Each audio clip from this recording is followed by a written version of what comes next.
स्वतंत्रता आंदोलन के दौरान भारतीय फिल्म जगत दो भागों में विभाजित हुआ। 1947 से पहले बिना किसी दिक्कत के खुश होकर मुस्लिम कलाकार फिल्मों में काम किया करते थे, लेकिन आजादी के बाद भारत का एक टुकड़ा अलग किया गया और फिर कुछ लोगों ने पाकिस्तान बसने का फैसला किया। कुछ कलाकारों की जगह खाली हुई तो नए लोगों ने अपना नसीब आजमाने के लिए माया नगरी का रुख किया। इसमें ले कुछ कलाकार ऐसे भी थे जिनका आजादी से पहले फिल्मी जगत से कोई लेना देना नहीं था।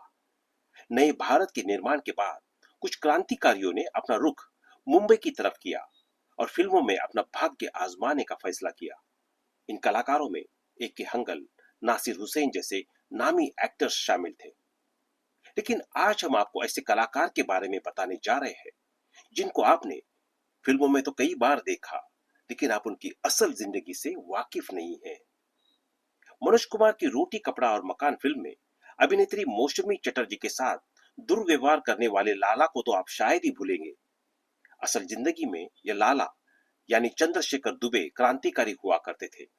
स्क्रीन पर कपटी और कड़क मिजाजी दिखाने वाले सीए साहब असल जिंदगी में बेहद ही दया करते थे। तो दोस्तों, आज हम आपको चंद्रशेखर दुबे के परिवार से रूबरू करवाने जा रहे हैं। तो दोस्तों, बने रहिए वीडियो के अंत तक। शानदार आवाज के धनी थे दुबे साहब। ज्यादातर लोग उन्हें सीएस दुबे के नाम से जानते थे, लेकिन अक्सर उन्हें दुर्व्यवहार, झूठ, कपट जैसे किरदारों के लिए याद किया जाता है।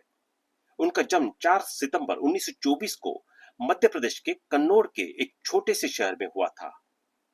बचपन से ही वो शानदार आवाज के धनी थे, इसी वजह से आजीवन वो रेडियो से भी जुड़े रहे।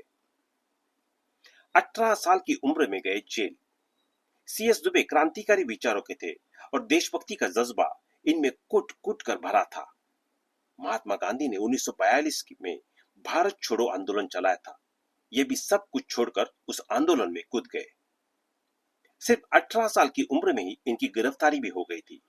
बाद में जेल से छूटे तो मध्य प्रदेश छोड़ने का फैसला कर लिया और मुंबई चले आए। उन्होंने कभी अभिनेता बनने के बारे में नहीं सोचा था, लेकिन कहते हैं ना, किस्मत में जो लिखा होता है वही होता है, और इत्तेफाक से वो भी एक्टर बन गए। ऑफिस बॉय से असिस्टेंट डायरेक्टर और फिर बने एक्टर।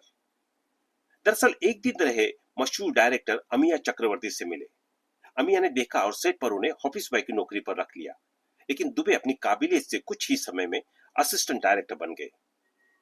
1949 को बॉलीवुड में कदम रखने वाले अभिनेता ने ही 1953 में देवानंद की फिल्म पतिता की। इस फिल्म से उन्होंने अपनी पहचान बनाई। फिल्म में उनका बिहू चाचा का रोल लोगों को काफी पसंद आया। उसके बाद 1955 में आई सीमा फिल्म में भी उन्होंने बाकीलाल का किरदार निभाया।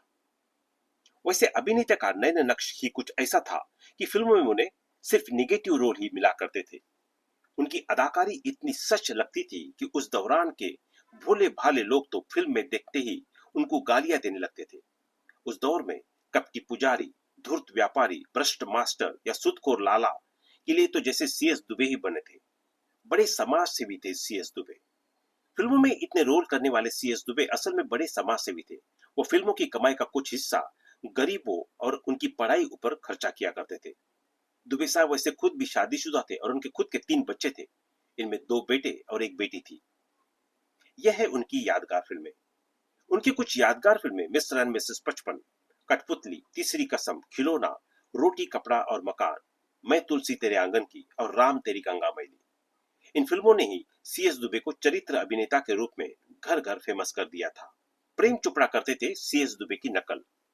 कम लोग ये जानते हैं कि सीएस दुबे की एक्टिंग की नकल बाद में प्रेम चोपड़ा किया करते थे। अभिनेता से फिल्मी नहीं, रेडियो की भी जानी पहचानी आवाज हुआ करते थे। रेडियो प्रोग्राम हवा महल और फौजी भाइयों में उन्होंने अपनी आवाज से सालों तक लोगों का मनोरंजन किया। 69 साल की उम्र में दुनिया को अलविदा कह दिया। इतने महान चरित्र अभिनेता की मौत 69 साल की उम्र में हो गई थी। उनकी मौत का स्पष्ट कारण आज तक मौजूद नहीं है, लेकिन कुछ जानकार कहते हैं कि उन्हें दिल का दौरा पड़ा था, जिस वजह से 28 सितंबर 1993 को एक्टर की दुखद मौत हो गई थी। तो दोस्तों, आज के लिए बस इतना ही। मिलते हैं अगली वीडियो में। धन्यवाद। Bye bye.